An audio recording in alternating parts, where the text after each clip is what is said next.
Welcome back to Turning Hard Times into Good Times. I'm your host, Jay Taylor, and I'm really pleased to have with me once again former Congressman Ron Paul, a medical doctor, and also a presidential candidate. Welcome, Ron. It's really good to have you with me again. Thank you, Jay. Nice to be with you. It's really good to have you with me. You know, I don't need to, there's no need to tell people who you are. You're very well known. And, of course, there was a time when that wasn't as true as it is now. I can remember there was a time when you actually called me in my home in Queens, New York City, and my wife said to me, what is an important guy like that doing calling us here in Queens? And I said, well, I think Dr. Paul just wanted to find somebody else he could talk to who sort of appreciated free market and Austrian economics. And I think those were days 15, 20 years ago when you had a lot fewer people than you do today who understand Austrian economics, understand the importance of sound money and free markets in terms of our individual liberties and freedoms. Would you agree with that? There's no doubt about it. There was a dramatic change. I always worked on the assumption that probably not too many people would ever know my name because, you know, I really wasn't fitting into Washington, and Washington is still a place where you don't have people seriously thinking about the kind of problems that we talk about, you know, monetary reform and a different foreign policy and all these things. So my goal was always to, you know, take an oath, believe it, follow it, and vote that way and see if people would still elect you. You know, that was sort of a curiosity thing for me. And I would go out. I went to the college frequently, you know, over the years. I was in and out of Congress since 1976, but I always enjoyed going to the campuses. But I'd get 15 or 20 on a large campus, and that would just be a small club. But something dramatically changed. You know, first it was getting in the presidential race. Second, it was the crisis, the economic crisis that we had. And the third thing that I think helped get some interest in what we've been doing was the Internet. You know, a lot of spreading of information there.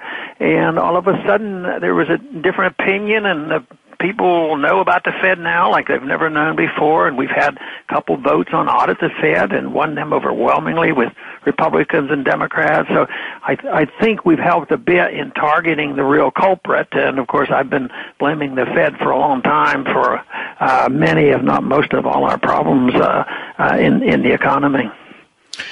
Well, the people that I know that were closest to you when you were a congressman, my friend Jeff Deist and, of course, Daniel McAdams, who I talk to almost every week here on this show, they tell me that you're a very happy man, that you're probably your happiest, that you're really enjoying your post-Washington days, and you're able to go out and do what you've always done in a very efficient manner, and that is educate people. You're really enjoying life now, I think. Is that right? Yeah, there's no doubt about it. I had a speech to give to an organization up in Dallas the other day, but they had given some scholarships out to about 6 or 7 different colleges, so they had about 70 college kids among the 400. But they asked me to stay around and talk to those young people for another 45 minutes, and they got to ask a lot of questions. And it was truly enjoyable. They weren't all, you know, fully informed, but they were all curious, asking good questions, wanting to know what was going on, and realized that there were problems. So, yes, I really enjoyed that. It was very relaxed. So when I get the opportunity, I still like to go to the campus. I believe that it's educating a whole generation of individuals if we expect to have any changes. You know, Keynesianism didn't just pop out of the sky. It's been around a long time, and central banking's been around for a long time, and people get indoctrinated. So in many ways, that's what we have to do. We have to teach a lot of people why the market's important, why monetary policy is important, and how that ties into the cause of individual liberty. And, of course, I tie that in with the cause of peace because they come together. The founders understood it, but for some reason we've drifted a long way from the intentions that they had in writing the Constitution. You know, your organization, the Ron Paul Institute for Peace and Prosperity, as I mentioned, we talk to Daniel McAdams frequently on this show. Daniel is, I would say, down in the weeds. He seems to really understand what's going on in various countries and is able to talk to those issues in a way, in many times 180 degrees different than what you hear in the mainstream media. But one of the things, one good friend of mine who's on this show a lot, named David Jensen from Vancouver, questioned me the other day. David is very much in line with my thinking and my desires for peace and prosperity, the goals of your Peace and Prosperity Institute. But David made the point, he says, why do you focus so much on global politics and geopolitics and what the United States military is doing around the world? David's idea was just cut to the chase, go to the source. It's the Federal Reserve. It's the dishonest monetary system that we have that enables all of that to happen. If you would just simply go back and teach people the importance of sound money, then you could eliminate the other problem of the extravagant military excursions all around the world. So his idea was just focus on that and don't worry about it. He says if you try to tell Americans they shouldn't be overseas with their military and all that, they're used to that. They wave the flag. They think they're being good Americans by going overseas and defending America. But how would you answer that I would say well-intended criticism from my friend David, who thinks that maybe we're just wasting time talking about peace and prosperity? Well, I think you have to be concerned about both. The people who want to spend the money and they get involved in the other thing, the Fed. And quite frequently I brought this subject up with the Federal Reserve Board Chairman, and I called them the facilitators. They facilitated. They monetized the debt. If you wouldn't do it, the Congress couldn't spend the money. Interest rates would go up, and you could, check the size of government. This came up with Greenspan. Matter of fact, Greenspan just recently, once again, talked about that. Why? Somebody asked him, why don't you just quit printing the money and this would call this to a halt? He says, no, the Congress spends the money and they run up the debt, and we have nothing we can say about it because otherwise it'll cause, a crisis. If we just allow these interest rates to go up, it'll crash the economy. So this goes back and forth. But all chairmen of the Federal Reserve have always argued with me that it's the Congress's fault, and Congress pretends they don't know that they're in collusion with the Federal Reserve. But I think they have to go hand in hand. I claim for real reform, you have to have a people understanding what the role of government ought to be. If the role of government is to police the world and run a welfare state and take care of rich beneficiaries, and that the bank should be a central economic planners, now you have to have all that. But if you decide the government is to have a limited role, like the founders did, and no central bank, then you don't even have to come up with this argument. But no, they work hand in glove. They work together. The Congress, they might not understand the Fed and they might not pay too much attention, but somehow or another they know it doesn't matter. You print the money. I always have found fault with the supply siders. They're good conservatives. They want low taxes, but they also said, don't take the political heat of cutting spending and don't worry about the deficit. So you had the Keynesians and the supply siders saying, don't worry about the deficit. The Fed will take care of it. So, but I think people have to believe in the cause of liberty. And the one reason why I would argue, if I just argued the case, well, don't have this foreign policy. This would be helpful. This foreign policy and these foreign wars set the stage for an attack on our civil liberties at home. In a war, under wartime conditions, they always get away with trampling on civil liberties. In World War II, World War I, they would do it, but then they'd reverse it. But now, we're in this for a long time, so you're going to have TSA and NSA, and you're going to have the Patriot Act and everything else. So it's all together. It's really the cause of liberty you have to look at, and when you come up with the right one, you'll have a decent foreign policy, you'd have a different monetary policy, and you wouldn't have a welfare state. So it all comes together. So you have also, I would think that, people on the left side of the political spectrum are with you more so on the geopolitical side of what you believe, and people on the Republican side or the more conservative side in economics like that part of you, but they don't like the other side, the geopolitics. How do you, it's an educational process, isn't it? But how do you get people to understand, and how do you bring these two groups together? Well, slowly and over a period of time. There's no doubt about it. But the young people I talk to, when I get in a conversation, they say, that makes sense. That's just this common sense that that's the case. Liberty should be personal liberty, it should be economic liberty, and there's no reason why we have to be involved overseas. So the biggest problem I face is, what you stated is true, and that is a perception. Democrats would believe in this, and Republicans would believe in this. But Republicans are lousy on balancing the budget. I mean, they haven't done a good job when they had a chance. But the progressive Democrats, when Bush was in, if you ran into a progressive, many in the Congress, as well, especially in the media, they love to have me on because they could bash Bush. But it becomes so partisan and narrow-minded. They get, the member of Congress that might have been voting against these Bush wars, but not against Obama's wars. Yeah. And now these liberal hosts on TV who might have given me, a slight recognition on the policy. Oh no, it's terrible. Now it's Obama, so that's okay. It's this lack of integrity. They're demagogues and they're partisan, and it's an issue of power rather than sticking to their guns and believing something. But I come across the decent ones. Somebody I worked with for years is somebody like a Dennis Kucinich.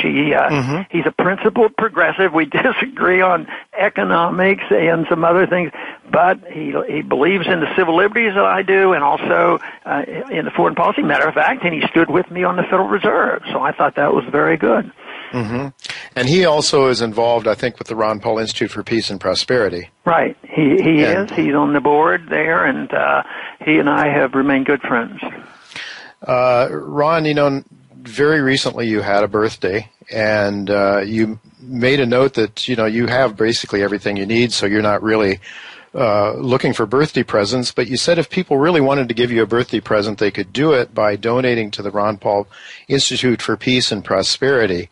Are you still accepting that as a birthday gift if people want to? Absolutely, because that's our newest organization. We have several, and raising money in campaigns seems to be easier than pure educational, but it's doing very well. Daniel has been just great. He was the advisor for me and the researcher when I was in Congress, and he was very anxious at continuing to work on this and work together.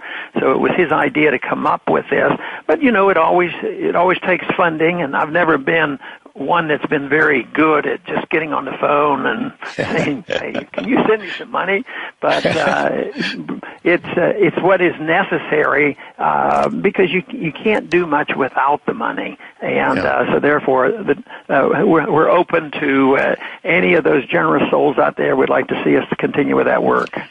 Well, I know that you make money go a long ways, and I've heard stories when you were a congressman that some of your staff members they were asked to work hard, actually to put in a day's work for what they got paid, and you actually sent money back to the taxpayers as a principle, I guess, as an idea to show that you were sincere about what you were doing. So that's appreciated, and I know Daniel works extremely hard, and I know that the Ron Paul Institute for Peace and Prosperity makes money go as far as anybody can. So I'm very appreciative of that. I've donated a small amount, and I'm very pleased because I think people need to know the truth about what's going on. What we see on the surface and what is in the mainstream media so far many times is 180 degrees different from reality, right? Isn't it? Absolutely. And when it's the worst leading up to an election, if like whoever's in the administration usually can fudge figures. We see the figures fudged in all the time anyway, about CPIs and economic growth. Yeah. I think when they lead up to an election, there's more distortion, and then there's the adjustments afterwards. But, this time around, even when the positive stuff comes out, they're having a harder time, deceiving a lot of people because there are so many people who aren't enjoying the prosperity that the few are. I mean, tremendous prosperity in this country, but it's for a small group. I imagine it's 10% at most, but they have tremendous wealth, and there's so many others. So when the government tells the people everything is Rosie, why is it that you and I can still talk to people and get an audience, say, you're right, there is a problem. And right now that's the message that I give to the young people. And I talk to them about getting out of college, and they have $20, $50, $100,000 worth of bills, and they have a degree, and they can't get a decent job, and people aren't. Right now, the demographics are that young people are staying at home. They're not getting married as much. They're not buying houses. So all these housing statistics are probably all falsified as well. So it is a constant battle. That's why John Williams's shadow stats are important to all of us to find out a little bit about what the truth is. Yeah, and that's on the economy. But I mean, the Ron Paul Institute for Peace and Prosperity attacks the truth in geopolitically too, which is the flag waving mantra of the Republicans. And so I mean, it's to me, truth is what needs to be known. But getting back to this whole issue of having of wanting what should the role of government be, Ron, is to me is the issue. Of course, it is the issue. And if we had a gold standard, of course, that would be reined in. It couldn't go run amok as it has in both domestic and foreign policy. But how do you get the people to see that? Because it seems to me now, somebody said that with the demographics going the way they are, that more people are now voting for a living in America than working for a living. And now you have people like yours truly. I have started taking Social Security.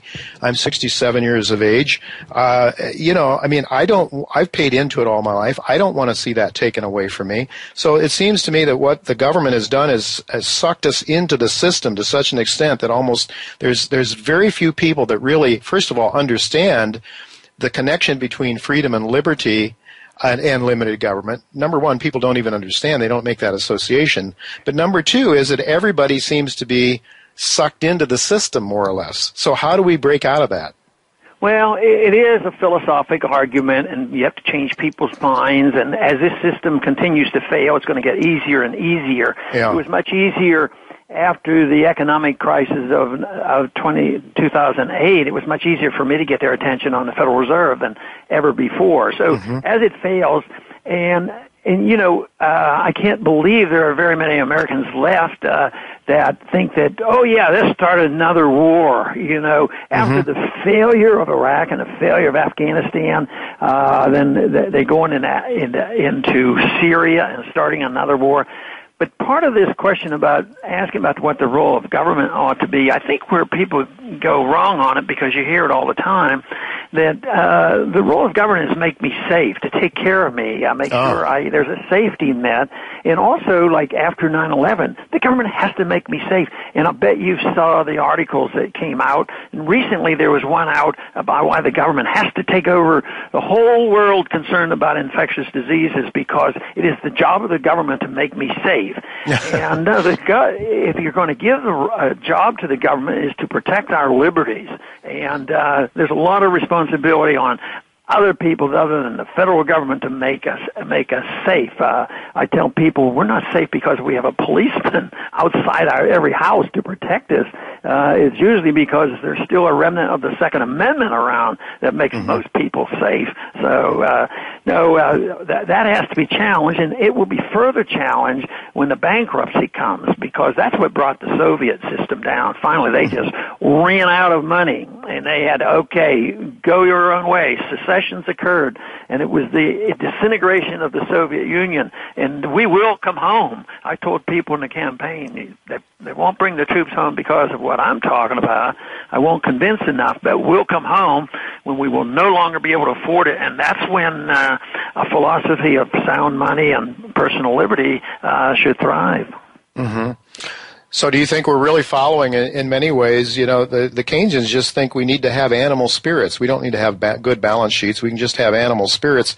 Are we following the same sort of Soviet model in a way? And in some ways it seems like we are. Because if we weren't, the argument would be, because, recently we've seen a tremendous boost in the dollar, and people are claiming things are pretty good, especially for us. We're better off than the rest of the countries. But we can't do this. If this truly works, that you can create wealth out of a printing press or out of a computer, and that the dollar will remain almighty forever, why should anybody worry? Why should you have to worry about Social Security, or anybody has to worry, because we'll just print the money? Yeah. But there's a knowledge that we know there has to be a limit to this, but it's the gross distortion and debt. You know, they're bragging now. They say the deficit's down a bit this year, but we know that the national debt, when you measure all the borrowing against the next generation in the trust funds, the national debt went up over $1 trillion, and they're saying this is a wonderful breakthrough. You know, there's a wonderful recovery. The national debt only went up $1 trillion this year. So someday reality will set in. I don't think it's going to be this week. Maybe there'll be euphoria over the election, and everybody will think, oh, yeah, now the Republicans will save us. Everything's all right again. Well, I'm sure the mainstream will try to paint it that way, but I have to ask you, because one of the issues that's very, very interesting to me, and I think it probably is to you, is a referendum that's coming up in Switzerland. The Swiss people, speaking of a military and defense, Richard Mayberry pointed out that the Swiss defense system is the best one there is, where everybody is armed essentially, and the Nazis and nobody really felt comfortable marching into Switzerland because they would have to take on every house. Every household, rather than the Roman sort of defense system that we've adopted, where we go around the world as a superpower and basically try to assert ourselves and change governments and so on and so forth. But the Swiss also have a tradition, not only defense-wise, but also of sound money. And there is a fair number of people, and we had a guest on with us last week that talked about this. There is the Swiss referendum that would require the Swiss to have 20% of their bank assets backed by gold. They weren't allowed to sell any more gold or export any gold. They would need to go out and bring in another 1,500 tons of gold over 5 years to make their balance sheet complete. Now, the last poll showed 45% of the Swiss people in favor, 39% opposed, 17% undecided. Have you any sense of what this might mean if it were to pass, or have you kept up with that at all, the Swiss? Yes, I think it's great, and I've been watching it. I'm sort of a little bit disturbed because I think it could pass if there's an honest election. You know, when the Europeans were voting on the Euro and the European Union, the people generally, the statistics show they weren't interested in it, but they always get these things passed. And I was disappointed, of course, when the Swiss started joining the international organization and dumping their gold and playing those games. But but I still think this is just great, and I just hope that it passes. It would have great significance. Even if it takes a while for the transition, this would send a message. And I think the most important thing is for them to demand that they hold their gold in their country. I think the Germans are wimps because they backed off because our Federal Reserve turned them down. Oh, well, we'll maybe give you your gold back in 7 years. I think all countries should hold their own gold and move in that direction. So I think it's very, very important. I worry about the fact that, on a close election, what they'll do, because it is the interest of central banking that this thing goes down. And that would mean our central banks and all the financial people of the world and all the central banks, they don't want this to pass. They wanted to destroy the restraints that are placed on governments, with a gold standard, and that's why it was totally undermined. It took 100 years to do that. I'm hoping it doesn't take us 100 years to replace it, but the crisis will come and it'll move quickly, and I think this is a great sign that people are thinking in these terms and they're having this referendum. Ron, we have about 1 minute left. I want to ask you a question and give you 30 seconds to answer it. The biggest threat to the United States, Mitt Romney said it was Putin, and Obama just laughed at it. Should Obama have laughed? And if you were in Mitt Romney's position, what would have you answered? Well, I would say the biggest threat to our safety and security on the national stage is our own government, our foreign policy of interventionism, that we have done exactly opposite of the founders, what they wanted. We believe we should be the policemen of the world. We believe we should be involved in the internal affairs of other nations, and that we're involved in too many entangling alliances. And I like the idea that we would have friendship with nations and work for peace and commerce, and that is free trade.